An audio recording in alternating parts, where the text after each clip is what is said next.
ರಚನೆ ಆಗಲಿ, ಓಡುವ ಕ್ರಮ ಆಗಲಿ, ಪಾರ್ಟಿಸಿಪೇಟ್ ಆಗಲಿ ಅಥವಾ ನಿಯಮಗಳಾಗಲಿ ತಿಳ್ಕೊಂಡು ಈಗ ರಾಜ್ಯ, ರಾಷ್ಟ್ರ, ಅಂತಾರಾಷ್ಟ್ರೀಯ ಕ್ರೀಡಾಪಟುಗಳ ಒಂದು ಪರಿಚಯ. ಒಟ್ಟಾರೆ ಜಾವ್ಲಿನ್ ಆಟದ ಪ್ರಸಿದ್ಧ ಕ್ರೀಡಾಪಟುಗಳ ಪರಿಚಯವನ್ನು ನಾವು ಇವತ್ತು ತಿಳ್ಕೊಳ್ಳೋಣ. ಮೊದಲನೇದಾಗಿ ರಾಜ್ಯ ಕ್ರೀಡಾಪಟು ಆಗಿರ್ತಕ್ಕಂತಹ ಒಬ್ಬರಾಗಿರ್ತಕ್ಕಂತಹ ಕಾಶಿನಾಥ್ ನಾಯ್ಕ್. ಕಾಶಿನಾಥ್ ನಾಯ್ಕ್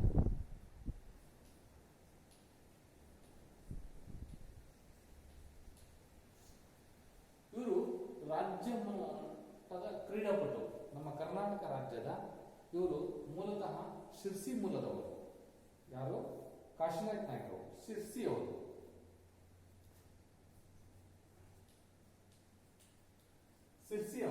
ಇವರು ಉತ್ತಮ ಜಾವ್ಲಿನ್ ಎಸೆತಗಾರರಾಗಿದ್ದರು. ಸೀನಿಯರ್ ಇಂಟರ್ನ್ಯಾಷನಲ್ ಅಥ್ಲೆಟಿಕ್ ಚಾಂಪಿಯನ್ಶಿಪ್ ನಲ್ಲಿ 73.77 ಮೀಟರ್ ಅನ್ನ ಎಸ್ತಿರ್ತಕ್ಕಂಥ ಒಬ್ಬ ಕ್ರೀಡಾಪಟು. ಎಷ್ಟು? 73.77 ಮೀಟರ್ ಅನ್ನ ಜಾವ್ಲಿನ್ ಎಸೆದು ಬಂಗಾರ ಪದಕವನ್ನು ಗಳಿಸಿರ್ತಕ್ಕಂಥ ಕ್ರೀಡಾಪಟು ನಮ್ಮ ರಾಜ್ಯದಲ್ಲಿ. ಹಾಗೆ ದೆಹಲಿಯಲ್ಲಿ ನಡೆದಂತಹ ಕಾಮನ್ವೆಲ್ತ್ ಗೇಮ್ಸ್ 19ನೇ ದೆಹಲಿಯಲ್ಲಿ 19ನೇ ಕಾಮನ್ವೆಲ್ತ್ ಗೇಮ್ಸ್ ನಡೆಯುತ್ತೆ ಮಕ್ಕಳೇ. ಈ ಕಾಮನ್ವೆಲ್ತ್ ಗೇಮ್ಸ್ ಅಲ್ಲಿ ಇವರು ಎಷ್ಟು ದೂರ ಎಸ್ತಪ್ಪ ಅಂತಂದ್ರೆ 74.29 ಮೀಟರ್ ಅನ್ನ ಎಸ್ತು ಯಾವ ಪದಕ ಪಡೆದ್ರಪ್ಪ ಅಂತಂದ್ರೆ ಕಂಚಿನ ಪದಕವನ್ನು ಪಡ್ಕೊಂಡ್ರು. ಕಂಚು.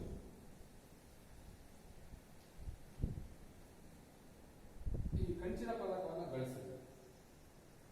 ನೆಕ್ಸ್ಟ್ ಇವರು ಮುಂದೆ ಆರ್ಮಿ ಸ್ಪೋರ್ಟ್ಸ್ ಸಂಸ್ಥೆಯಲ್ಲಿ ತರಬೇತಿಯನ್ನು ಪಡೆಯುವುದರ ಜೊತೆಗೆ ಸುಬೇದಾರ್ ಹುದ್ದೆಯಲ್ಲಿ 69ರ ಆರ್ಮಿ ರೆಜಿಮೆಂಟ್ ನಲ್ಲಿದ್ದಾರೆ. ಈಗ ಸುಬೇದಾರ್ ಆರ್ಮಿಯಲ್ಲಿ ಮಿಲಿಟರಿ ಸ್ಪೋರ್ಟ್ಸ್ ಅಲ್ಲಿ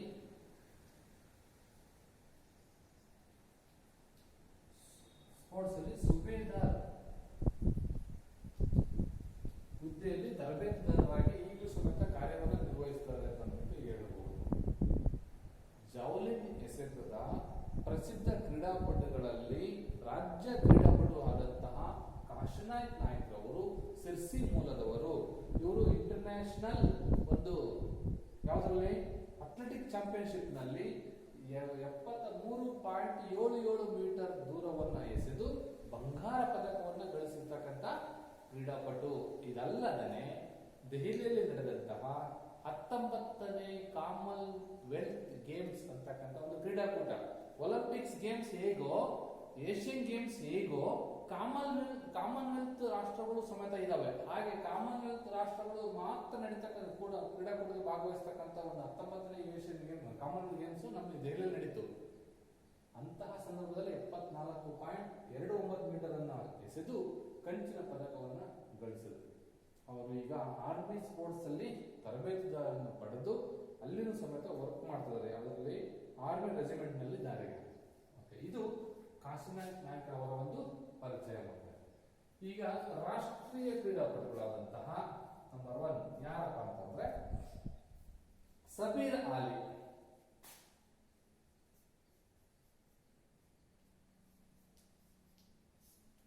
ಸಬೀರ್ ಆಲಿ ಅವರು ಭಾರತದ ಮಾಜಿ ಜಾವ್ಲಿನ್ ಎಸೆತಗಾರ. ಇವರು 1984ರ ಕಠ್ಮಂಡುನಲ್ಲಿ ಆಯೋಜಿಸಿದಂತಹ ಸ್ಯಾಪ್ ಗೇಮ್ಸ್ ನಲ್ಲಿ ಬೆಳ್ಳಿ ಪದಕವನ್ನು ಗಳಿಸಿದ್ದಾರೆ. ನಂತರ ಬೇರೆ ಬೇರೆ ಹಂತದ ಸ್ಪರ್ಧೆಗಳಲ್ಲಿ ಭಾಗವಹಿಸಿ ಉತ್ತಮ ಪ್ರದರ್ಶನವನ್ನು ತೋರಿದ್ದಾರೆ. ಇವರ ಅತ್ಯುನ್ನತ ಸಾಧನೆಗಾಗಿ ಭಾರತ ಸರ್ಕಾರ ಇವರಿಗೆ 1981ರಲ್ಲಿ ಭಾರತದ ಅತ್ಯುನ್ನತ ಕ್ರೀಡಾ ಪ್ರಶಸ್ತಿಯಾದಂತಹ ಅರ್ಜುನ ಪ್ರಶಸ್ತಿಯನ್ನು ನೀಡಿದೆ. ಇದು ಮಹಾರಾಷ್ಟ್ರಕ್ಕೆ ತಂದಂತಹ ಪ್ರಮುಖವಾದಂತಹ ಕೊಡುಗೆ. ಸಬೀರ್ ಆಲಿ ಅವರು ಮೂಲತಃ ಮಹಾರಾಷ್ಟ್ರದವರು.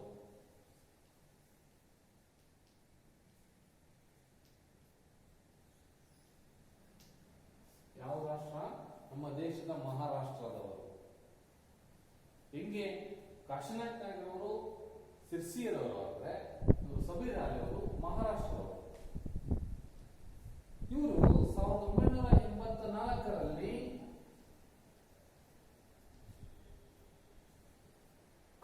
ಕಠ್ಮಂಡುವಿನಲ್ಲಿ, ನೇಪಾಳದಲ್ಲಿರ್ತಕ್ಕಂಥ ಕಠ್ಮಂಡ್,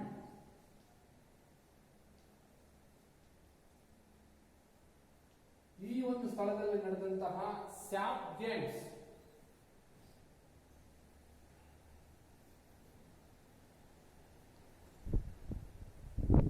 ಈ ಸ್ಯಾಪ್ ಗೇಮ್ಸ್ ಅಲ್ಲಿ ಬೆಳ್ಳಿ ಪದಕವನ್ನು ಗಳಿಸಿದರು. ಯಾರು? ಸಬೀರ್ ಅಲಿ. ಇವರ ಒಂದು ಸಾಧನೆಯನ್ನು ನೋಡಿ ನಮ್ಮ ಭಾರತದ ಘನ ಸರ್ಕಾರ ಅಂತಕ್ಕಂಥದ್ದು ಇವರಿಗೆ 1981ರಲ್ಲಿ ಅರ್ಜುನ ಪ್ರಶಸ್ತಿಯನ್ನು ನೀಡಿತು. ಮಕ್ಕಳೇ, ಇದು ಅರ್ಜುನ ಪ್ರಶಸ್ತಿ ಕಳೆದ ಒಂದು ತರಗತಿಯಲ್ಲಿ ಹೇಳಿದ ಹಾಗೆ 5 ಲಕ್ಷ ನಗದು ಬಹುಮಾನ, ಅರ್ಜುನನ ಪ್ರತಿಮೆ ಇರ್ತಕ್ಕಂಥ ಒಂದು ಕಂಚಿನ ಮೂರ್ತಿ ಹಾಗೂ ಪ್ರಶಸ್ತಿ ಮತ್ತು ಪಾರಿತೋಷಕವನ್ನ ಕೊಡಲಾಗುತ್ತದೆ. ಈ ಅರ್ಜುನ ಪ್ರಶಸ್ತಿ ಯಾರಿಗೆ ಸಿಗುತ್ತಪ್ಪ ಅಂತಂದ್ರೆ, ಸತತವಾಗಿ 3 ವರ್ಷಗಳ ಒಂದು ಅವರ ವೈಯಕ್ತಿಕ ಸಾಧನೆಯ ಮೇರೆಗೆ ಭಾರತ ಘನ ಸರ್ಕಾರ ಅವರಿಗೆ ಅರ್ಜುನ ಪ್ರಶಸ್ತಿಯನ್ನು ನೀಡುತ್ತೆ. ಈ ಪ್ರಶಸ್ತಿ ಕ್ರೀಡಾಪಟುಗಳಿಗಾದ್ರೆ ದ್ರೋಣಾಚಾರ್ಯ ಪ್ರಶಸ್ತಿ ಅಂತ ಕೇಳಿರ್ಬೇಕು. ಇವೆಲ್ಲ ಮಹಾಭಾರತದಲ್ಲಿ ಬರ್ತಕ್ಕಂಥ ದ್ರೋಣ ನಿಮಗೆ ಗೊತ್ತಿದೆ ಮಕ್ಕಳೇ, ಗುರು ಅಂದ್ರೆ ಕೋಚ್ಗೆ, ತರಬೇತುದಾರರಿಗೆ ನೀಡತಕ್ಕಂತಹ ಪ್ರಶಸ್ತಿ ದ್ರೋಣಾಚಾರ್ಯ ಪ್ರಶಸ್ತಿ. ಆದ್ರೆ ಉತ್ತಮ ಕ್ರೀಡಾಪಟುಗಳಿಗೆ ನೀಡತಕ್ಕಂಥದ್ದು ಅರ್ಜುನ್ ಪ್ರಶಸ್ತಿ ಆಗಿದೆ. ಓಕೆ, ಇದಲ್ಲದೆ ಅತ್ಯುನ್ನತ ರಾಜೀವ್ ಗಾಂಧಿ ಖೇಲ್ ರತ್ನ ಪ್ರಶಸ್ತಿ ಇದೆ ಮಕ್ಕಳು, ಅದು ಸಮೇತ ಅದು ಅತ್ಯುನ್ನತ ಶ್ರೇಣಿಯಾದಂತಹ ಪ್ರಶಸ್ತಿ ಕ್ರೀಡಾ ಕ್ಷೇತ್ರದಲ್ಲಿ. ಇದು ಯಾವಾಗ ಕೊಡ್ತಾರಪ್ಪ ಈ ಪ್ರಶಸ್ತಿಗಳು ಅಂತಕ್ಕಂಥದ್ದು ಬಹಳ ಮುಖ್ಯ. ಯಾವಾಗ ಕೊಡ್ತಾರೆ ಹೇಳ್ರಿ? ಈ ಪ್ರಶಸ್ತಿಗಳನ್ನ ಯಾವಾಗ ಎಲ್ಲಿ ಕೊಡಲಾಗುತ್ತದೆ? ಅರ್ಜುನ್ ಪ್ರಶಸ್ತಿ ಆಗಲಿ, ಏಕಲವ್ಯ ಪ್ರಶಸ್ತಿ ಆಗಲಿ, ದ್ರೋಣಾಚಾರ್ಯ ಪ್ರಶಸ್ತಿ ಆಗಲಿ, ರಾಜೀವ್ ಗಾಂಧಿ ಖೇಲ್ ರತ್ನ ಪ್ರಶಸ್ತಿ ಆಗಲಿ, ಇವೆಲ್ಲ ಯಾವಾಗ ಕೊಡ್ತಾ ಇರ್ತದೆ ಮಕ್ಕಳೇ? ಒಂದು ದಿನ ಬರ್ತದೆ, ನಿಮಗೆಲ್ಲ ಗೊತ್ತಿದೆ. ಮಕ್ಕಳ ದಿನಾಚರಣೆ ಅಂತ ಅಂದ್ಬಿಟ್ಟು ಏನ್ ಮಾಡ್ತೀವಿ ನಾವು? ನವೆಂಬರ್ 14. ಯಾವರ ನೆನಪಿಗೋಸ್ಕರ ಅದು? ಜವಾಹರ್ಲಾಲ್ ನೆಹರು ಅವರ ನೆನಪಿಗೋಸ್ಕರ. ಸೊ ಅವರ ಮಕ್ಕಳನ್ನ ಅವ್ರಿಗೆ ಬಹಳ ಪ್ರೀತಿಯಿಂದ ನನ್ನ ಹುಟ್ಟಿದ ಹಬ್ಬವನ್ನು ಅವ್ರು ಏನ್ ಮಾಡಿದ್ರು? ಮಕ್ಕಳ ದಿನಾಚರಣೆ ಅಂತ ಆಚರಿಸಿದ್ರು. ಹಾಗೆಯೇ ನಮ್ಮ ಶಿಕ್ಷಕರ ದಿನಾಚರಣೆ ನಿಮಗೆ ಗೊತ್ತಿದೆ, ಯಾವಾಗ ಮಾಡ್ತಾರೆ? ಸೆಪ್ಟೆಂಬರ್ 5. ರಾಧಾಕೃಷ್ಣನ್ ಅವರು ಶಿಕ್ಷಕರಾಗಿ ರಾಷ್ಟ್ರದ ಅತ್ಯುನ್ನತ ಶ್ರೇಣಿಯನ್ನು ಪಡೆದು ಉಪರಾಷ್ಟ್ರಪತಿಗಳಾದರು. ಹಾಗೆಯೇ ಅವರು ಸಮೇತ ನನ್ನ ಒಂದು ಜನ್ಮದಿನವನ್ನ ಶಿಕ್ಷಕರ ಜನ್ಮದಿನ ಆಗಿ ಆಚರಿಸ್ತೆ ಅಂತ ಕರೆ ಕೊಟ್ಟರು. ಹಾಗೆ ಕ್ರೀಡಾ ದಿನಾಚರಣೆ ಅಂತ ಇದೆ ಮಕ್ಕಳ, ಕ್ರೀಡಾ ದಿನಾಚರಣೆ ಅಂತ ಅಂದ್ಬಿಟ್ಟು ಅಂತಾರಾಷ್ಟ್ರೀಯ ಅಥವಾ ರಾಷ್ಟ್ರೀಯ ಕ್ರೀಡಾ ದಿನಾಚರಣೆ ಇದೆ.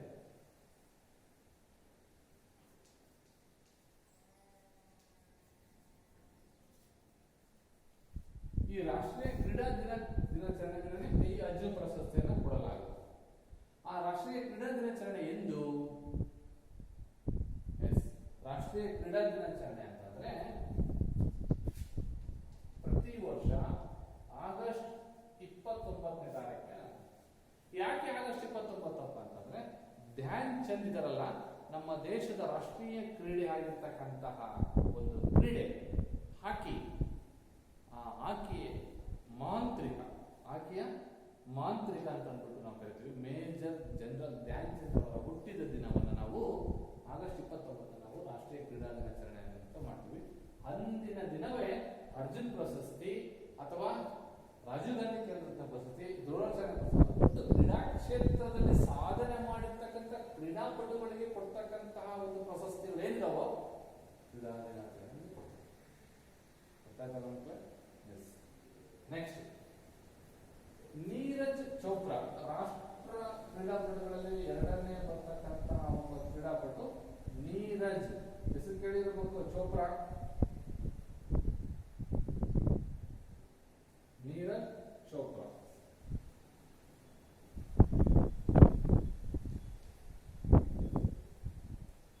ಇವರು ಮೂಲತಃ ಹರಿಯಾಣದವರು.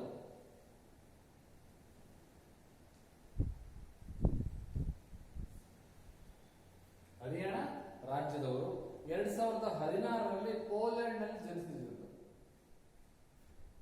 2016ರಲ್ಲಿ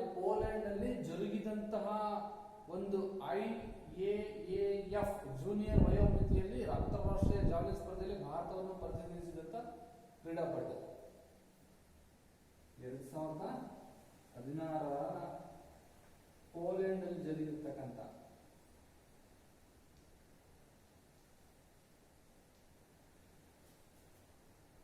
ಇಂಟರ್ನ್ಯಾಷನಲ್ ಅಥ್ಲೆಟಿಕ್ ಅಮೆಚೂರ್ ಫೆಡರೇಷನ್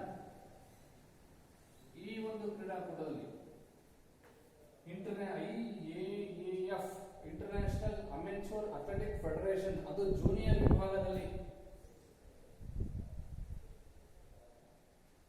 ನೀವು ಕೇಳಬಹುದು ಏನ್ ಸರ್ IAAF ಅಂತಂದ್ರೆ ಇಂಟರ್ನ್ಯಾಷನಲ್ ಮಕ್ಕಳೇ ಅಮೆಚೂರ್ ಅಥ್ಲೆಟಿಕ್ಸ್ ಫೆಡರೇಷನ್ ಅಂತ ಅಂದ್ಬಿಟ್ಟು ನಾವು ಕರಿತೀವಿ. ಆ ಒಂದು ಗೇಮ್ಸ್ ಅಲ್ಲಿ ಜೂನಿಯರ್ ವಿಭಾಗದಲ್ಲಿ ಅಂದ್ರೆ ಕಿರಿಯರ ವಿಭಾಗದಲ್ಲಿ 2016 ಪೋಲೆಂಡ್ ನಲ್ಲಿ ಜರುಗಿದಂತಹ ಒಂದು ಕ್ರೀಡಾಕೂಟದಲ್ಲಿ ಆ ಜಾವಲಿನ್ ಸ್ಪರ್ಧೆಯನ್ನು ಭಾಗವಹಿಸಿದ್ರು. ಅದು ಭಾರತದ ಪರವಾಗಿ ಭಾಗವಹಿಸಿ 86.48 ಮೀಟರ್ ದೂರವನ್ನು ಎಸೆದಿರ್ತಕ್ಕಂತಹ ವಿಶ್ವ ದಾಖಲೆ ನಿರ್ಮಿಸಿದ್ದಾರೆ ನಮ್ಮ ರಾಷ್ಟ್ರದಲ್ಲಿ. ವಿಶ್ವ ದಾಖಲೆ. ಪೋಲೆಂಡ್ ನಲ್ಲಿ ನಡೆದಿರ್ತಕ್ಕಂತಹ ಒಂದು ಕ್ರೀಡಾಕೂಟದಲ್ಲಿ ನೀರಜ್ ಚೋಪ್ರಾ ಅವರು 2016 ನಡೀತದೆ. ಈ ಒಂದು international amateur athletic federation junior ವಿಭಾಗದಲ್ಲಿ ಭಾಗವಹಿಸಿದ ನೀರಜ್ ಚೋಪ್ರಾ 86.48 ಮೀಟರ್ ಅನ್ನ ದೂರವನ್ನು ಎಸೆದು ವಿಶ್ವ ದಾಖಲೆಯನ್ನು ನಿರ್ಮಿಸಿರ್ತಕ್ಕಂಥ ನೀರಜ್ ಚೋಪ್ರಾ ಅವರು. ಇವರು ಮೂಲತಃ ಹರಿಯಾಣ ರಾಜ್ಯದವರು ಅಂತ ಹೇಳ್ಬೋದು. ಇದು ರಾಷ್ಟ್ರೀಯ ಕ್ರೀಡಾಪಟುಗಳ ಸಾಧನೆ ಮಕ್ಕಳು.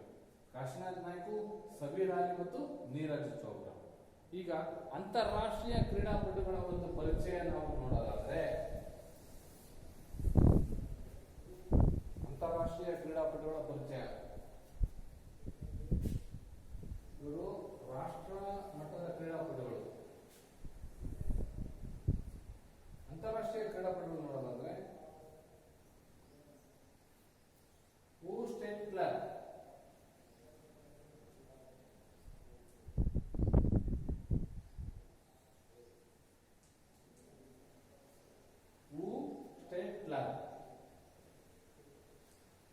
ಸ್ಟೇಟ್ ಕ್ಲಬ್ ಅವರು 8/8/1986 ಜನಿಸಿದರು.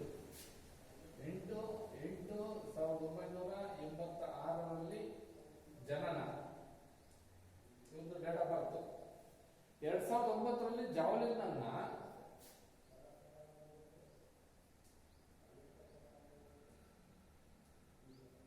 83.16 ಮೀಟರ್ ಅನ್ನು ಎಸೆದಿರ್ತಕ್ಕಂಥ ಕ್ರೀಡಾಪಟು. ಅವರ ಉತ್ತಮ ವೈಯಕ್ತಿಕ ದೂರವಾಗಿತ್ತು 2009 ಜಾವಲಿನ್ ಅನ್ನು 83.16 ಎಸೆದರು. ನಂತರ ಇವರು ಕ್ರಿಸ್ಟಿನಾ ಸ್ಟೆರ್ವಿನ್ ನಲ್ಲಿ ತರಬೇತಿಯನ್ನು ಪಡೆಯುತ್ತಿದ್ದು ಇವರು ಒರೆಗಾನ್ ವಿಶ್ವವಿದ್ಯಾನಿಲಯದಲ್ಲಿ ದಾಖಲೆಯನ್ನು ನಿರ್ಮಿಸ್ತಾರೆ. ಒರೆಗಾನ್ ವಿಶ್ವವಿದ್ಯಾಲಯ ಅವರು USA ಚಾಂಪಿಯನ್ಶಿಪ್ ಮತ್ತು NCAA championship 2011 Toronto international track and field USA ಮತ್ತು NCAA ಚಾಂಪಿಯನ್ಶಿಪ್ AA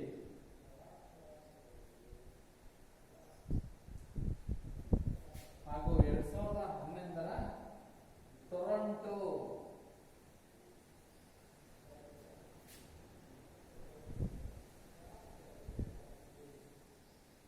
ಗೇಮ್ ನಲ್ಲಿ ಇಂಟರ್ನ್ಯಾಷನಲ್ ಟ್ರ್ಯಾಕ್ ಅಂಡ್ ಫೀಲ್ಡ್ ನಲ್ಲಿ ಇವರು ಭಾಗವಹಿಸಿ ಬಹುಮಾನವನ್ನು ಗಳಿಸಿರ್ತಾರೆ. 2012 ನಡೆದಂತಹ ಒಲಿಂಪಿಕ್ಸ್ ಎಲ್ಲಿ ಲಂಡನ್ ನಲ್ಲಿ ನಡೀತದೆ ಮಕ್ಕಳು. 2012 ಲಂಡನ್ ನಲ್ಲಿ ನಡೀತದೆ. 4 ವರ್ಷಕ್ಕೊಮ್ಮೆ ಟೈಮ್ ಒಲಿಂಪಿಕ್ಸ್. 2016 ಎಲ್ಲಿ ನಡೀತು? ಕಳೆದ ಬಾರಿ ರಿಯೋ ಡಿ ಜನೇರೋ ಜರ್ಮನಿಯಲ್ಲಿ ನಡೀತು. ಈಗ 2020 ಜಪಾನ್ನ ಟೋಕಿಯೋ. ನೆಕ್ಸ್ಟ್ 2024 ಪ್ಯಾರಿಸ್ ಫ್ರಾನ್ಸ್ ದೇಶದಲ್ಲಿ ನಡೆಯುತ್ತೆ. 2012 ಒಲಿಂಪಿಕ್ಸ್ ಕ್ರೀಡಾಕೂಟದಲ್ಲಿ ಇವರು ಒಂದು ಲಂಡನ್ ನಲ್ಲಿ ಭಾಗವಹಿಸ್ತಾರೆ. ಆ ಎಸೆತ ಸ್ಪರ್ಧೆಯಲ್ಲಿ ಭಾಗವಹಿಸಿದ್ರೆ ಒಲಿಂಪಿಕ್ಸ್ಗೆ ಅರ್ಹತಾ ಸುತ್ತಲ್ಲಿ 18ನೇ ಸ್ಥಾನವನ್ನು ಗಳಿಸ್ತಾರೆ ಇವರು. 2012 2012 ಲಂಡನ್ ಒಲಿಂಪಿಕ್ಸ್ ಅಲ್ಲಿ ಎಷ್ಟನೇ ಸ್ಥಾನ ಅಂತಂದ್ರೆ 18ನೇ ಸ್ಥಾನ.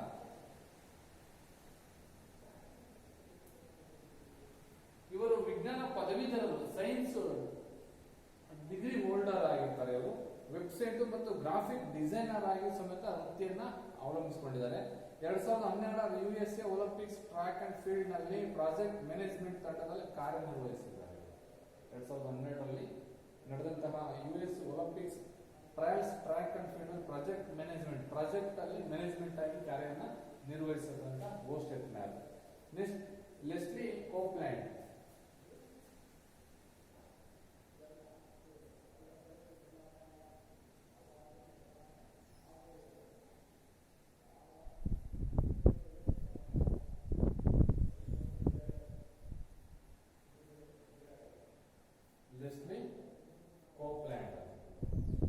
ಈ ಲೆಸ್ಲಿ ಕೋಪ್ಲ್ಯಾಂಡ್ ಅವರು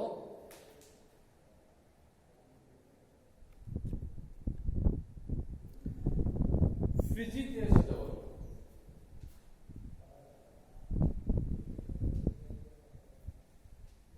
ಲೆಸ್ಲಿ ಕೋಪ್ಲ್ಯಾಂಡ್ ಅವರು ಫಿಜಿ ದೇಶದವರಾಗಿದ್ದು ಜಾವ್ಲಿನ್ ಎಸೆತಗಾರರಾಗಿದ್ದಾರೆ. ಫಿಜಿ ದೇಶದಿಂದ ಒಲಿಂಪಿಕ್ ನಲ್ಲಿ ಭಾಗವಹಿಸಿದ ಎರಡನೇ ಕ್ರೀಡಾಪಟು. ಫಿಜಿ ದೇಶದ ಇದೆಯಲ್ಲ, ಈ ಒಂದು ಫಿಜಿ ದೇಶದಲ್ಲಿ ಪ್ರಪ್ರಥಮ ಕ್ರೀಡಾಪಟು ಅಲ್ಲ ಇವರು, ಎರಡನೇ ಕ್ರೀಡಾಪಟು ಅಂತ ನಾವು ಹೇಳ್ಬೋದು ಮಕ್ಕಳೇ. ಹೀಗೆ ಲೆಸ್ಲಿ ಕೋಪ್ಲ್ಯಾಂಡ್ ಅವರು ಫಿಜಿ ದೇಶದವರಾಗಿದ್ದು ಜಾವ್ಲಿನ್ ಎಸೆತಗಾರರಾಗಿದ್ದಾರೆ. ಫಿಜಿ ದೇಶದಿಂದ ಒಲಿಂಪಿಕ್ಸ್ ನಲ್ಲಿ ಭಾಗವಹಿಸಿದ ಎರಡನೇ ಕ್ರೀಡಾಪಟು. ಇವರು ಸಮೇತ 2012 ಲಂಡನ್ ಒಲಿಂಪಿಕ್ಸ್ ನಲ್ಲಿ ಭಾಗವಹಿಸ್ತಾರೆ. ಅಲ್ಲಿ ಭಾಗವಹಿಸಿದಂತಹ ಅಂತಿಮ ಅರ್ಹತಾ ಪಟ್ಟಿಯಲ್ಲಿ ಸ್ಥಾನವನ್ನು ಗಳಿಸಿದ್ರು. ಆದರೆ ಇವರು ವಾಸಿಸಿರ್ತಕ್ಕಂಥ ಪ್ರದೇಶ ಇದೆಯಲ್ಲ, ಈ ಫಿಜಿ ದೇಶ ಇದೆಯಲ್ಲ, ಫುಲ್ ಮಂಜುಗಡ್ಡೆ. ಪಾಪ ಡೈಲಿ ಪ್ರಾಕ್ಟೀಸ್ ಮಾಡಕ್ಕೂ ಸಮೇತ ಮಂಜು ಕರಗ್ತಾ ಇದೆ. ಹಾಗಾಗಿ ಅಲ್ಲಿ ಪ್ರಾಕ್ಟೀಸ್ಗೆ ತೊಂದರೆ ಆಗಿ ಅಲ್ಲಿ ಒಂದೇ ಒಂದು ಕ್ರೀಡಾಂಗಣ ಇತ್ತು. ನಿಮ್ಮಲ್ಲಿ ತುಂಬಾ ನಮಗೆ ಬಯಲು ಸೀಮೆ ಅಥವಾ ಮಲೆನಾಡು, ಅರೆಮಲೆನಾಡು ಎಲ್ಲ ಇರೋದ್ರಿಂದ ಇಲ್ಲಿ ಅಷ್ಟು ತೊಂದರೆ ಇಲ್ಲ. ಇಲ್ಲಿ ಫಿಜಿ ದೇಶದ ಫುಲ್ ಮಂಜುಗಡ್ಡೆ ಪ್ರದೇಶ, ಒಂದೇ ಒಂದು ಕ್ರೀಡಾಂಗಣ. ಅಲ್ಲಿ ಒಂದೇ ಕ್ರೀಡಾಂಗಣದಲ್ಲೇ ಪ್ರಾಕ್ಟೀಸ್ ಮಾಡ್ಬೇಕಾಯ್ತು ಹಲವಾರು. ಅದ್ರಲ್ಲಿ ಇವರು ಜಾವ್ಲಿನ್ ಬೇರೆ ಅಲ್ಲ. ಸೊ ಹಾಗಾಗಿ ಏನಾಯ್ತು ಅಂತಂದ್ರೆ ಅಲ್ಲೆಲ್ಲ ಸಾಕಾದಂತೆ ರಗ್ಬಿ, ಫುಟ್ಬಾಲ್ ಸಹ ಆಡ್ತಾ ಇದ್ರು. ಹೀಗಾಗಿ ಇವರಿಗೆ ಸರಿಯಾದ ಒಂದು ಜಾವ್ಲಿನ್ ಅಭ್ಯಾಸ ಮಾಡಲು ಸಾಧ್ಯನೇ ಆಗ್ತಿದ್ದಿಲ್ಲ. ರಗ್ಬಿ, ಫುಟ್ಬಾಲ್, ಕ್ರಿಕೆಟ್ ನೋಡಿ, ಈಗ ನಮ್ದು ಆದಂತ ಒಂದು ಶಾಲಾ ಮೈದಾನ ಇದೆ. ಈ ಶಾಲಾ ಮೈದಾನದಲ್ಲಿ ಇವತ್ತಂತೂ ಎಲ್ಲರೂ ಸಮೇತ ಕರೋನಾ ದೃಷ್ಟಿಯಿಂದ ಎಲ್ಲರೂ ಸಮೇತ ಅವರವರ ಒಂದು ಸ್ಥಳದಲ್ಲಿ, ಸ್ವಸ್ಥಳದಲ್ಲಿ ಆಟ ಆಡ್ತಾರೆ. ಫೀಲ್ಡ್ ತುಂಬಾ ಉತ್ತಮವಾದ ಒಂದು ಮೈದಾನ ಇದೆ, ಇಲ್ಲಿ ಯಾವುದೇ ತೊಂದರೆ ಇಲ್ಲ. ಆದ್ರೆ ಎಲ್ಲರೂ ಶಾಲೆಗೆ ಬಂದಂತ ಸಂದರ್ಭದಲ್ಲಿ 150 ವಿದ್ಯಾರ್ಥಿಗಳು ಸಮೇತ ನೀವು ಆಟಕ್ಕೆ ಬಂದಂತ ಸಂದರ್ಭದಲ್ಲಿ ಜಾವ್ಲಿನ್ ಅಭ್ಯಾಸ ಮಾಡಕ್ ಪ್ರಾಕ್ಟೀಸ್ ಸಿಗುತ್ತಾ? ಯಾರಿಗೆ ಬೀಳ್ತದೋ ಅಂತಂದ್ಬಿಟ್ಟು ಅಭ್ಯಾಸಕ್ಕೆ ಬಿಡಲ್ಲ. ಹಾಗಾಗಿ ಸೊ ಇಲ್ಲೇನಾಗುತ್ತಪ್ಪ ಅಂತಂದ್ರೆ ಇವರು ಸಮೇತ ಫಿಜಿ ದೇಶದಲ್ಲಿ ಮಂಜುಗಡ್ಡೆ ಪ್ರದೇಶ ಆದ್ರಿಂದ ಅಲ್ಲಿ ಸಾಕರು, ರಗ್ಬಿ, ಫುಟ್ಬಾಲ್ ಆಡ್ತಾ ಇದ್ರಿಂದ ಈಗ ಸರಿಯಾಗಿ ಜಾವ್ಲಿನ್ ಅಭ್ಯಾಸ ಮಾಡಲು ಸಾಧ್ಯನೇ ಆಗಲಿಲ್ಲ. ತಾಂತ್ರಿಕವಾಗಿ ಮತ್ತು ಸಂಪನ್ಮೂಲಗಳ ಕೊರತೆಯನ್ನು ಎದುರಿಸಿರ್ತಕ್ಕಂತಹ ಒಂದು ಫಿಜಿ ದೇಶ ತಾಂತ್ರಿಕವಾಗಿ ಮುಂದುವರಿಯದೆ ಸಂಪನ್ಮೂಲಗಳನ್ನು ಹೊಂದಿರತಕ್ಕಂಥ ದೇಶದ ಜೊತೆಯಲ್ಲಿ ಪೈಪೋಟಿ ಮಾಡುವುದು ತುಂಬಾ ಕಷ್ಟಕರವಾಗಿತ್ತು. ಲೆಸ್ಲಿ ಕೋಪ್ಲ್ಯಾಂಡ್ ಅವರ ಒಂದು ಜೀವನ ಹಾಗೆ ಆಯಿತು ಅಂತ ಹೇಳಿ. ನೆಕ್ಸ್ಟ್ ಇಲ್ಲಿ ಇವರಿಗೆ ಜೇಮ್ಸ್ ಅವರು ತರಬೇತಿ ನೀಡುತ್ತಿದ್ರು. ಯಾರಿಗೆ? ಲೆಸ್ಲಿ ಕೋಪ್ಲ್ಯಾಂಡ್ ಕೋಚ್ ಯಾರಪ್ಪ ಅಂತಂದ್ರೆ ಜೇಮ್ಸ್.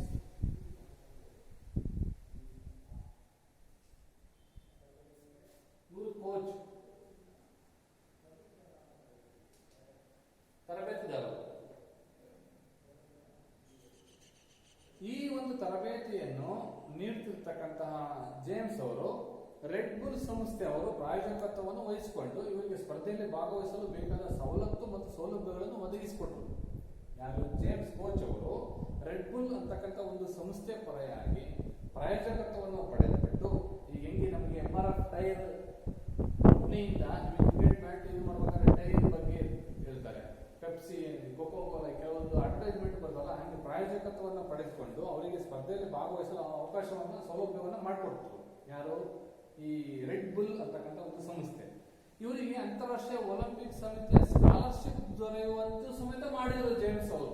ನೋಡಿ, ಅಂತಾರಾಷ್ಟ್ರೀಯ ಒಲಿಂಪಿಕ್ಸ್ ಅಲ್ಲಿ ನೋಡಿ, ಮೊನ್ನೆ ಚಾನು ಅವರು 202 kg ಒತ್ಬಿಟ್ಟು ಮಣಿಪುರದಲ್ಲಿ ಇವತ್ತು ಹುದ್ದೆ ಕೋಟಿಗಟ್ಟಲೆ ಅವರಿಗೆ ಪ್ರಾಯೋಜಕ ಇದು ಬಹುಮಾನ ಪಡೆಯೋದಲ್ಲದೆ ಸಬ್ ಇನ್ಸ್ಪೆಕ್ಟರ್ SP ಆಗಿ ಸಮೇತ ಅವರು ಒಂದು ಹುದ್ದೆಯನ್ನ ನೀಡಿದರು. ನೋಡಿ, ಆ ತರ ಒಂದು ಭಾರತದಲ್ಲಿ ಅದು ಪ್ರಪ್ರಥಮ ಬಾರಿಗೆ ಎರಡನೇ ಅವರು. ಕರ್ಣ ಮಲ್ಲೇಶ್ವರು ವೇಟ್ ಲಿಫ್ಟರ್ ಆಗಿದ್ರು, ಈಗ ಅದ್ರ ಸ್ಥಾನದಲ್ಲಿ ಚಾನು ಅವರು ಬಂದಿದ್ದಾರೆ. ಹಾಗೆ ಅವರಿಗೆ ಅತ್ಯುನ್ನತವಾದಂತಹ ಒಂದು ಉತ್ತಮವಾದಂತಹ ಸೇವಾ ಮನೋಭಾವನೆ ಮತ್ತು ಅವರಿಗೆ ಮರ್ಯಾದೆ ಹೆಂಗಿತ್ತು ಗೊತ್ತಾ. ಅವರಿಗೆ ಏರ್ಪೋರ್ಟ್ ಇಂದ ಆ ಒಂದು ಸ್ಥಳಕ್ಕೆ ಡೆಲ್ಲಿಯ ಒಂದು ಸಂದರ್ಭದಲ್ಲಿ ಅಲ್ಲಿ ನಿನ್ನೆ ನೋಡಿದ್ವಿ, ನಿಮಗೆ ಗೊತ್ತಿರಬಹುದು ಮಕ್ಕಳು, ನಿಮಗೂ ಸಮೇತ ಕಳಿಸ್ತೀನಿ ಆ ಒಂದು ವಿಡಿಯೋ ಅಲ್ಲಿ. ಅವರಿಗೆ ಒಂದು ಉತ್ತಮವಾದ ಒಂದು ಬಿಲ್ಡಿಂಗು, ಆ ಬಿಲ್ಡಿಂಗ್ ಒಳಗೆ ಇವರಿಗೆ ಒಂದು ಆಫೀಸ್ ಒಳಗೆ ನೋಡ್ಬೇಕು, ಎಲ್ಲ ಮಿನಿಸ್ಟ್ರುಗಳು ಮತ್ತೆ ಅಲ್ಲಿ DG ಎಲ್ಲವೂ ಸಮೇತ ಅವರಿಗೆ ಸನ್ಮಾನ ಮಾಡಿದ್ರು, ಎಲ್ಲ ಮಿಲಿಟರಿ. ಯಾರಿಗೆ ಬೇಕು ಇಂಥ ಒಂದು ಅವಕಾಶ? ಸ್ಪೋರ್ಟ್ಸ್ ಅಲ್ಲಿ ಒಲಿಂಪಿಕ್ಸ್ ನಲ್ಲಿ ಭಾಗವಹಿಸಿದಾರಪ್ಪ ಅಂತಂದ್ರೆ ಅವರಿಗೆ ಆಯಾ ರಾಜ್ಯದಲ್ಲಿಂದ ಇಷ್ಟು ಪ್ರಶಸ್ತಿ ಪಾರಿತೋಷಕಗಳು ಮತ್ತು ಅವರ ಜೀವನ ಪಾವನ ಆಗುತ್ತೆ ಮಕ್ಕಳೇ. ಸೊ ಆ ದೃಷ್ಟಿಯಿಂದ ನಾನು ನಿಮ್ಮಲ್ಲಿ ಒಂದು ಮನವಿ ಇಷ್ಟೇ, ಮನೆಯಲ್ಲಿ ಇರ್ತೀರಾ ಆದ್ರೆ ಯಾವ ಬಿಡುವು ಸಿಗುತ್ತೋ ಅವಾಗ ಏನಾದ್ರೂ ಒಂದು ಅಭ್ಯಾಸದಲ್ಲಿ ತೊಡ್ಕೊಳ್ಳಿ. ಕೆಟ್ಟ ಅಭ್ಯಾಸ ಬಿಡಿ, ಮೊಬೈಲ್ ನೋಡೋದು, ಟಿವಿ ನೋಡೋದು ಬಿಡಿ. ಅದನ್ನ ಬಿಟ್ಟು ಒಳ್ಳೆ ಒಂದು ಅಭ್ಯಾಸ ಯಾವುದು, ಏನ್ ಅಭ್ಯಾಸಪ್ಪ ಅಂತಂದ್ರೆ ಬೆಳಿಗ್ಗೆ ಬೇಗ ಎದ್ದೇಳೋದಪ್ಪ, 5-5:30 ಎದ್ದೇಳೋದು, ಡೈಲಿ ಜಾಗಿಂಗ್ ಮಾಡಕ್ ಬರೋದು, ವಾಕ್ ಬರೋದು, ಯೋಗ ಅಭ್ಯಾಸ ಮಾಡೋದು, ಅಥವಾ ಮನೆಯಲ್ಲೇನೆ ವಾರ್ಮಿಂಗ್ ಅಪ್ ಮಾಡೋದು. ಮನೆ ಎಷ್ಟು ಸಾಕು ನಿಮ್ಮ ಒಂದು 10 ಅಡಿ ಸಿಕ್ಕರು ಸಾಕು, ನೀವು ಅದರಲ್ಲೇ ವಾರ್ಮಿಂಗ್ ಅಪ್ ಮಾಡ್ಬೋದು, ಅದರಲ್ಲೇ ಎಕ್ಸರ್ಸೈಸ್ ಅನ್ನು ಮಾಡ್ಬೋದು. ನಮ್ಮ ದೇಹದ ಆಂಟಿಬಯೋಟಿಕ್ ರೋಗ ನಿರೋಧಕ ಶಕ್ತಿಯನ್ನ ಈ ಒಂದು ಮೆಂಡಮಿಕ್ ಪೀರಿಯಡ್ ಅಲ್ಲಿ ಅಂದ್ರೆ ಕರೋನಾ ಟೈಮಲ್ಲೂ ಸಮೇತ ಹೆಚ್ಚಿಸ್ಕೋಬೇಕಪ್ಪ ಅಂತಂದ್ರೆ, ನಾವು ಸದೃಢರಾಗಬೇಕಪ್ಪ ಅಂತಂದ್ರೆ ಡೈಲಿ ದಿನನಿತ್ಯ ನಮ್ಮ ಫಿಸಿಕಲ್ ಫಿಟ್ನೆಸ್ ಸ್ಟ್ರೆಸ್ ಕೊಡ್ಬೇಕು, ಒತ್ತಡ ಕೊಡ್ಬೇಕು. ಸರ್ ನಾವು ಡೈಲಿ ಹೊಲ ಮನೆ ಕೆಲಸ ಮಾಡ್ತೀವಿ, ತಪ್ಪೇನಿಲ್ಲ. ಆ ರೀತಿ ಮಾಡದೇ ಇರ್ತಕ್ಕಂಥ ವಿದ್ಯಾರ್ಥಿಗಳಿಗೆ ನಾನು ನಿಮಗೆ ಹೇಳ್ತಿದ್ದೀನಿ. ಓಕೆ, ವಿಷಯಕ್ಕೆ ಬನ್ನಿ. ನೆಕ್ಸ್ಟ್ ಲಾಸ್ಟ್ ಆಂಡ್ರಸ್ ಥೋಕ್ಲಿಡ್ಸನ್ ಅವರು, ಮತ್ತೊಬ್ಬ ಕ್ರೀಡಾಪಟು.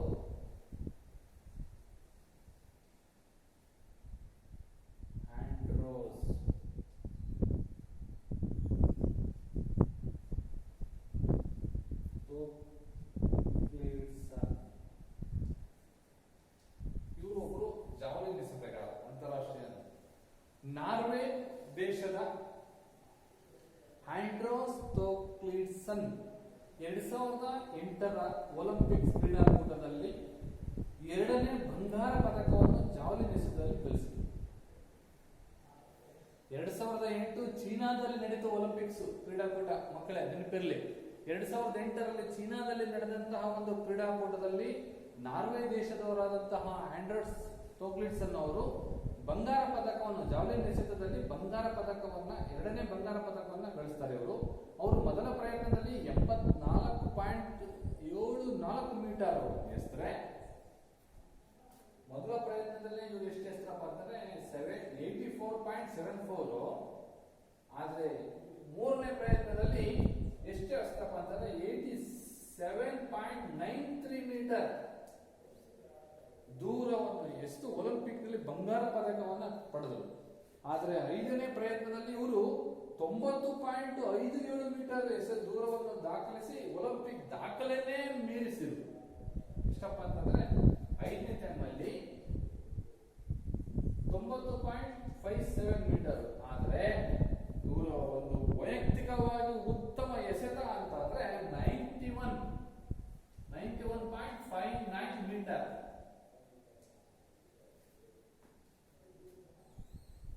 ನೋಡಿ ಮಕ್ಕಳ, 84.74 ಮೀಟರ್ 2008ರ ಚೀನಾದಲ್ಲಿ ನಡೆದಂತಹ ಒಂದು ಒಲಿಂಪಿಕ್ ಕ್ರೀಡಾಕೂಟದಲ್ಲಿ ಇವರು ಮೊದಲ ಪ್ರಯತ್ನ. ಇದು 2008 ಒಲಿಂಪಿಕ್ ಚೀನಾ. ಆದ್ರೆ 3ನೇ ಪ್ರಯತ್ನದಲ್ಲಿ 77.93 ಮೀಟರ್ ಅನ್ನು ಎಸ್ತರು. ಆದ್ರೆ 9ನೇ ಪ್ರಯತ್ನ, ಸರ್ ಹೆಂಗ್ ಸರ್ ಒಬ್ರಿಗೆ 3 ಚಾನ್ಸ್? ಆದರೆ ಅಲ್ಲಿ ಬೆಸ್ಟ್ 8 ಅಂತ ಹೇಳಿದ್ದೆ ನಾನು ನಿಮಗೆ. ಅತ್ಯುತ್ತಮ ಕ್ರೀಡಾಪಟುಗಳು 8 ಜನ ವಿದ್ಯಾರ್ಥಿಗಳನ್ನು ಆಯ್ಕೆ ಮಾಡಿ ಮತ್ತೆ ಅವರಿಗೆ 3 ಚಾನ್ಸ್ ಕೊಡ್ತಾರೆ ಅಂತ. ಸೊ ಅಂತಹ ಒಂದು ಸಂದರ್ಭದಲ್ಲಿ ಅವರು 90.57 ಮೀಟರ್ ಅನ್ನು ಎಸೆದರು. ಅವರ ವೈಯಕ್ತಿಕ ಸಾಧನೆ ಅಪ್ಪ ಅಂತಂದ್ರೆ 91.59 ದೂರವನ್ನ ಎಸೆದು ವರ್ಲ್ಡ್ ರೆಕಾರ್ಡ್ ಅನ್ನ ಮಾಡಿದ್ದಾರೆ. ಸೊ ಹೀಗೆ ಇವರು ಆಂಡ್ರಿಸ್ ಥೋರ್ಕಲ್ಸನ್ ಅವರು ಏಪ್ರಿಲ್ 1, 1982ರಂದು ನಾರ್ವೆಯ ಕ್ರಿಸ್ಟಿಯನ್ ಸ್ಯಾಂಡ್ ಅಲ್ಲಿ ಜನಿಸಿರ್ತಕ್ಕಂಥ ಇವರಿಗೆ ಮೊದಲ ತರಬೇತುದಾರರಾದಂತಹ ಇವರಿಗೆ ಯಾರಪ್ಪ ಅಂತಂದ್ರೆ ಅವರ ತಂದೆನೇ ಅವರ ಮೊದಲ ಗುರು. ತಂದೆನೇ ಯಾರು? ಮಾಜಿ ಜಾವಲಿನ್ ಎಸೆತಗಾರ ಟಾಮ್ ಥೋರ್ಕಲ್ಸನ್ ಅವರ ತಂದೆ ಯಾರಪ್ಪ ಅಂತಂದ್ರೆ ಟಾಮ್.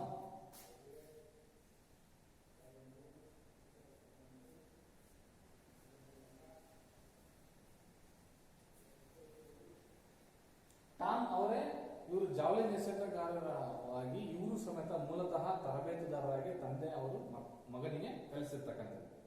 ಇವರ ಒಂದು ವೈಯಕ್ತಿಕ ದಾಖಲೆಪ್ಪ ಎಂದಪ್ಪ 71.64 ಮೀಟರ್ ಅವ್ರ ತಂದೆ. ಇವ್ರ ತಂದೆ ಏನ್ ಕಡಿಮೆ ಅಲ್ಲ ಅಂತ ಅಂದ್ಬಿಟ್ಟು ಥೋರ್ಕಲ್ಸನ್ ಅವ್ರ ತಾಯಿನೂ ಸಮೇತ ಬೆಂಟೆ ಅಮುಂಡ್ಸನ್, ಥೋರ್ಕಲ್ಸನ್ ಅವರ ತಂದೆ ಆದ್ರೆ ತಾಯಿ ಯಾರು ಗೊತ್ತಾ? ಬೆಂಟೆ.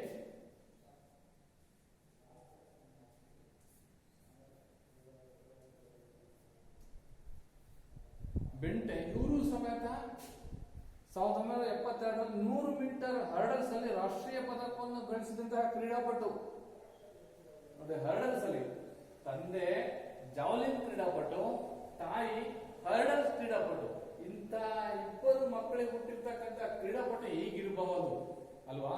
ಸೊ ಹಾಗಾಗಿ ತಾಯಿ 100 ಅಲ್ಲಿ 100 ಮೀಟರ್ ಹರ್ಡಲ್ಸ್ ಅಲ್ಲಿ ಪದಕವನ್ನ ಗಳಿಸಿದ್ರೆ ತಂದೆ 71.64 ಮೀಟರ್ ಅವರು ಜಾವಲಿನ್ ಎಸ್ತರೆ ಅವರ ಮಗ ಎಷ್ಟು ಮಟ್ಟಿಗೆ ಪ್ರಯತ್ನವನ್ನ ಮಾಡಿರ್ಬೋದಲ್ಲ. ಸೊ ಹಾಗಾಗಿ 1994ರಲ್ಲಿ ನಾರ್ವೆ ಗೈನ್ ಚಾಂಪಿಯನ್ಶಿಪ್ ನಲ್ಲಿ ಕಂಚಿನ ಪದಕವನ್ನು ಪಡೆದಿರ್ತಕ್ಕಂಥ ಕ್ರೀಡಾಪಟು. ಹಾಗೆ 1999ರವರೆಗೆ ತಂದೆಯ ತರಬೇತಿಯಲ್ಲೇ ಪಡೆದಂತಹ ಥೋರ್ಕಲ್ಸನ್ ಅವರು ಯುರೋಪಿಯನ್ ಜೂನಿಯರ್ ಚಾಂಪಿಯನ್ಶಿಪ್ ನಲ್ಲಿ 7ನೇವರಾಗಿದ್ದರು. ನಂತರ 2000ರಲ್ಲಿ ನಾರ್ವೆ ಗೈನ್ ಚಾಂಪಿಯನ್ಶಿಪ್ ನಲ್ಲಿ ವಿಶ್ವ ಜೂನಿಯರ್ ಚಾಂಪಿಯನ್ಶಿಪ್ ನಲ್ಲಿ 2ನೇವರಾದರು. ಹೀಗೆ 2001ರಲ್ಲಿ ಅಮ್ಸುಂಡ್ ಮಾರ್ಟಿನ್ ಅವರ ಹತ್ತಿರ ತರಬೇತಿಯನ್ನು ಪ್ರಾರಂಭಿಸಿ ಇವರು ಉತ್ತಮ ಜಾವಲಿನ್ ಎಸೆತಗಾರರಾಗಿದ್ದಾರೆ. ಸೊ ಹೀಗೆ ನಿಮಗೆ ಅಂತಾರಾಷ್ಟ್ರೀಯ ಕ್ರೀಡಾಪಟುಗಳ 3 ಕ್ರೀಡಾಪಟುಗಳ ಪರಿಚಯ ನಿಮಗೆ ಮಾಡಿಕೊಟ್ಟೆ ಮಾಡ್ತಾರೆ. ಸೊ ಬೋ ಸ್ಟೆಟ್ಲರ್ ಅವರು, ಲೆಸ್ಲಿ ಕೋಪ್ಲ್ಯಾಂಡ್ ಅವರು ಮತ್ತು ಆಂಡ್ರಸ್ ಥೋರ್ಕಲ್ಸನ್ ಅವರು ಇವರು ಅಂತಾರಾಷ್ಟ್ರೀಯ ಕ್ರೀಡಾಪಟುಗಳಾದರೆ, ರಾಷ್ಟ್ರೀಯ ಕ್ರೀಡಾಪಟುಗಳಾದಂತಹ ಸಬೀರ್ ಅಲಿ ಮತ್ತು ನೀರಜ್ ಚೋಪ್ರಾ, ಹಾಗೆ ರಾಜ್ಯ ಮಟ್ಟದ ಕ್ರೀಡಾಪಟು ಆದಂತಹ ಕಾಶಿನಾಥ್ ನಾಯ್ಕ ಅವರು. ಈ ಒಟ್ಟು 6 ಕ್ರೀಡಾಪಟುಗಳ ಜಾವಲಿನ್ ಕ್ರೀಡಾಪಟುಗಳ ಹೆಸರು ನಿಮಗೆ ನೆನಪಿಟ್ಕೊಳ್ತೀರಾ ಅಂತ ಹೇಳ್ತಾ ಇವತ್ತಿನ ಒಂದು ಜಾವಲಿನ್ ಎಸೆತಕ್ಕೆ ಸಂಬಂಧಿಸಿದಂತಹ ಏನೇ ನಿಮಗೆ ವಿಷಯಗಳು ನಿಮಗೆ ಡೌಟ್ ಬಂದರೂ ಸಮೇತ ನೀವು ನಿಮಗೆ ಫೋನ್ ಮುಖಾಂತರ ತಿಳ್ಕೋಬಹುದು ಅಂತ ಹೇಳ್ತಾ ಈ ಒಂದು ಅಧ್ಯಾಯವನ್ನು ಮುಕ್ತಾಯ ಮಾಡ್ಕೊಳ್ತಾ ಇದ್ದೀನಿ. ಧನ್ಯವಾದಗಳು ಮಕ್ಕಳೇ. Thank you.